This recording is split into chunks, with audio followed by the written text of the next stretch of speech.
it's Holly here from Your Past is a Gift. I've been away for 2 weeks, and before I couldn't get the card right. I'm thinking, where does the card go again? All right, so it's funny coming back. It feels like I've been away on holiday forever, but I'd actually lost my voice, so I couldn't create any videos for you last week.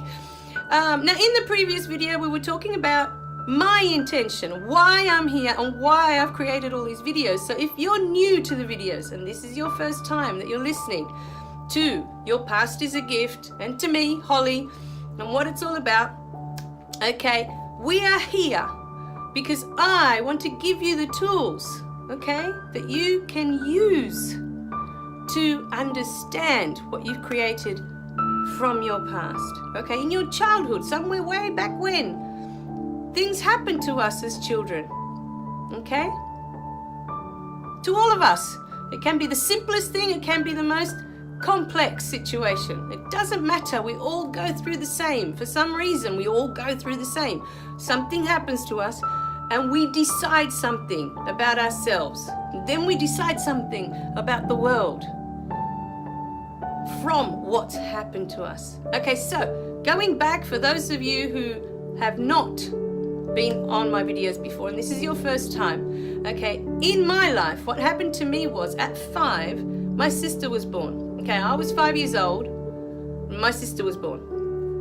Very simple thing, wasn't a complicated thing, very simple thing, okay? But from that, what I took away was, because my mum was now spending all her time with my sister, with this newborn baby. She had done the same for me when I was born, but I couldn't remember all that. You know, this is something that at 5, all I could see was that now she was spending all her time with this baby, and that she didn't have time for me anymore the way she used to, you know?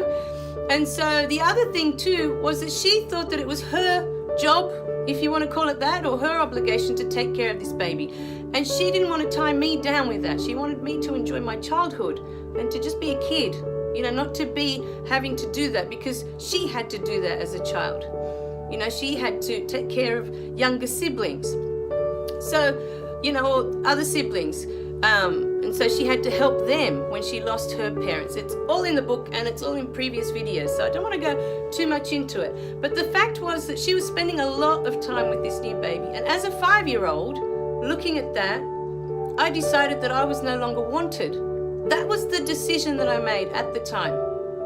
And that's the decision that I carried throughout my whole life, this not being wanted anymore, because I knew I was wanted before that baby came. I knew I was loved, I knew I was wanted, I felt it.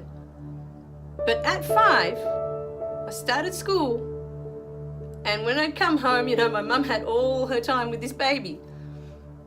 And I'm sure she made time to interact with me the way, you know, but with a new baby, a lot of time and energy goes into this new baby, a lot of sleepless nights. You know, I know because I went through it with mine. So until you have that experience, you can't quite understand what a mother goes through, you know, with a baby.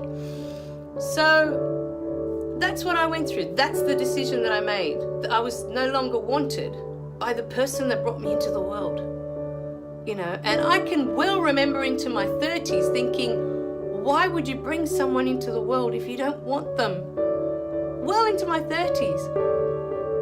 You know, I had that question in the back of my mind. Why would you bring someone into the world if you don't want them?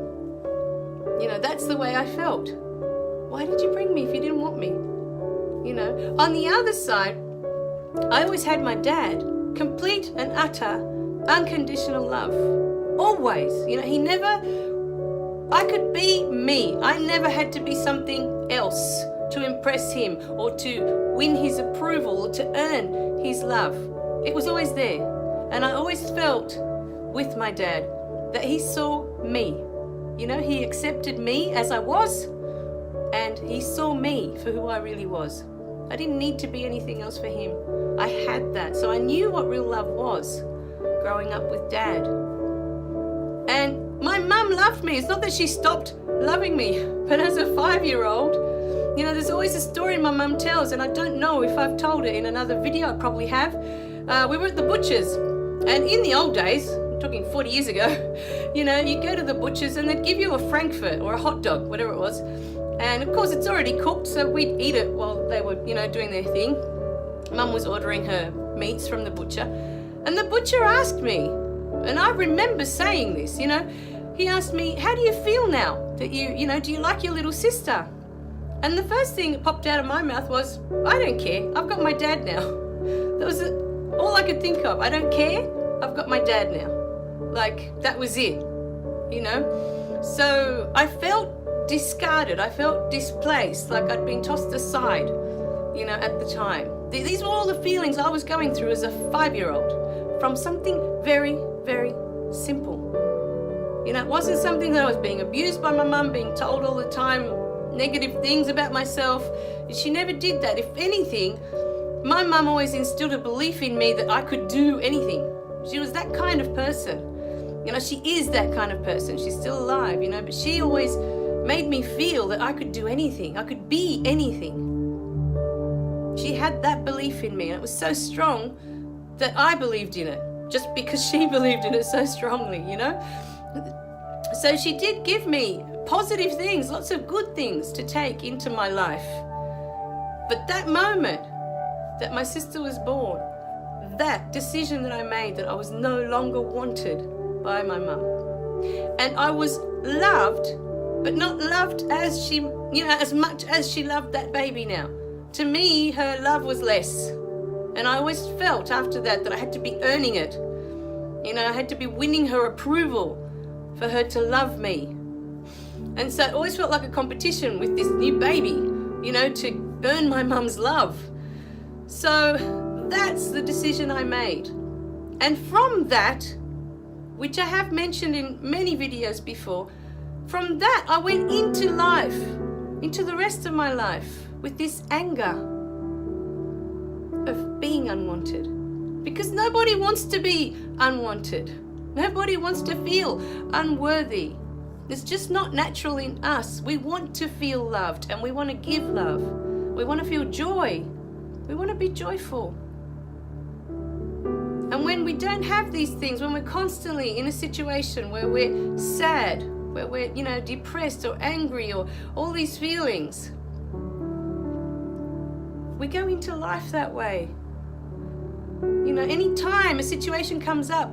And that was the other thing. From that moment, I decided I was invisible to my mum. So any time I'd be in a situation and someone dissed me in a way that I felt, am I invisible? My anger would flare up.